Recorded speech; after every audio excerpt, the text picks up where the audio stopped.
Paz do Senhor a todos. A palavra do Senhor vai nos relatar no livro de Mateus, capítulo 14, a partir do versículo 23, que Jesus ele dá uma ordem para seus discípulos. Entrem no barco, passem para outra margem. Eu vou despedir a multidão e vou subir para orar em secreto com meu Pai. E assim aconteceu, os discípulos entraram no barco, passaram para outra margem, a multidão foi despedida e Jesus subiu ao monte para falar com o Pai. E a palavra do Senhor vai dizer que os discípulos já navegando, veio um vento contrário.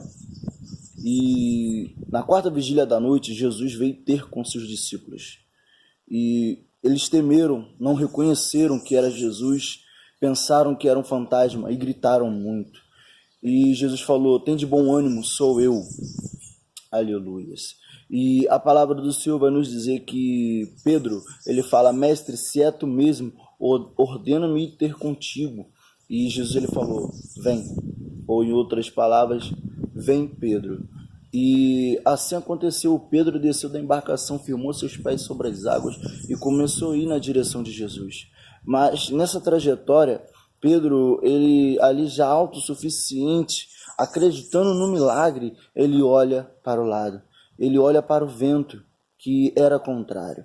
E ali, quando ele olha para o vento, ele começa a descer as águas. E ele vê que está descendo, ele pede socorro a Jesus.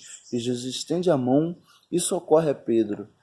Leva ele para o barco. E quando ele chega no barco, alguém diz: "Que homem é esse? Que homem é esse?" Ou "Que homem é esse que até o vento e o mar lhe obedece? Que homem é esse que tem poder para andar por cima das águas?" Será que você sabe o poder que Deus tem?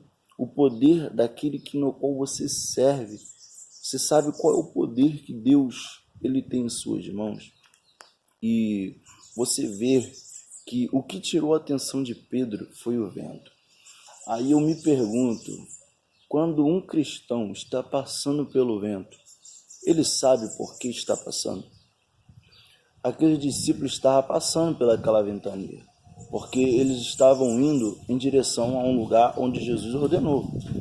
E no meio dessa trajetória, consequentemente, veio uma tempestade, veio um vento. Mas eu procurei entender, mas Deus, os discípulos estavam sob sua ordem. Senhor, tu és o Deus, tu és o homem, tu és Deus que ordena, e o vento e o mar lhe obedecem. Será que o Senhor não sabia que naquele momento não viria uma tempestade sobre as águas, sobre aquela região? Aí eu fui entendendo. O que é passar pelo vento? Simples.